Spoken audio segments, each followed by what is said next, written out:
ചന്ദ്രപക്ഷത്തേക്ക് ഒരിക്കൽ കൂടി സ്വാഗതം. ഈശ്വരൻ എന്ന തത്വം ഒരു അസംസ്കൃത വസ്തുവാണ്. അതിനെ അങ്ങനെ തന്നെ ഉപയോഗിക്കാൻ പറ്റില്ല.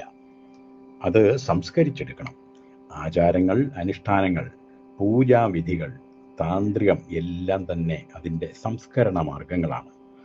ഏതൊരു ഭൗതിക അസംസ്കൃത വസ്തുവും സംസ്കരിച്ച് മനുഷ്യനെ ഉപയോഗയോഗ്യമാക്കുന്നതിന് എത്രമാത്രം കഷ്ടപ്പാടുകളുണ്ടോ അതുപോലെ തന്നെയാണ് ഇതും.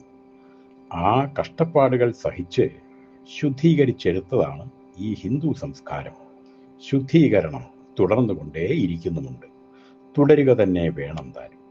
അതിൻ്റെ ഫലമാണ് ഇന്ന് കാണുന്ന ക്ഷേത്രങ്ങൾ, ആശ്രമങ്ങൾ, മഠങ്ങൾ, മന്ത്രങ്ങൾ, ആധ്യാത്മിക ഗ്രന്ഥങ്ങളെല്ലാം തന്നെ.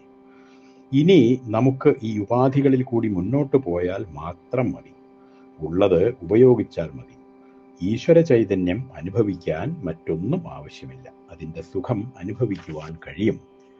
സ്വർണവും ഇരുമ്പും മാതിരിയുള്ള അനേകം ഉപയോഗപ്രദമായ ലോഹങ്ങൾ ഈ മണ്ണിലുണ്ട്.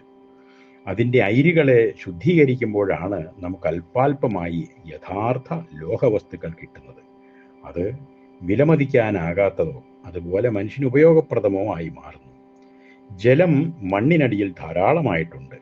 പക്ഷേ കിണർ കുഴിച്ചാലേ അത് നമുക്ക് ഉപയോഗിക്കത്തക്കവണ്ണം കിട്ടും. ഈശ്വര ചൈതന്യം ഈ പ്രപഞ്ചം മുഴുവൻ നിറഞ്ഞു നിൽക്കുന്നു. സാധനാക്രമങ്ങളിലൂടെ അത് സാക്ഷാത്കരിച്ചാലേ നമുക്ക് പ്രയോജനപ്രദമാകൂ. ഭൗതിക വസ്തുക്കൾ ശുദ്ധീകരിക്കാനുള്ള പ്രയത്നത്തെക്കാൾ വ്യത്യസ്തമാണ് ഇതിനുള്ള കാര്യക്രമങ്ങൾ. അത് നഗ്നനേത്രങ്ങളാൽ കാണാവതല്ല. അനുഭവതലത്തിലാണ് അവ നിലകൊള്ളുന്നത്. ഭൗതികവും ആത്മീയവും ഒരേ നാണയത്തിൻ്റെ ഇരുവശങ്ങളാണ്. രണ്ടും വളരെ പ്രധാനം. പരസ്പര ആശ്രിതം. ഒന്നിനെയും നിരാകരിക്കരുത്. ഹരി ഓം.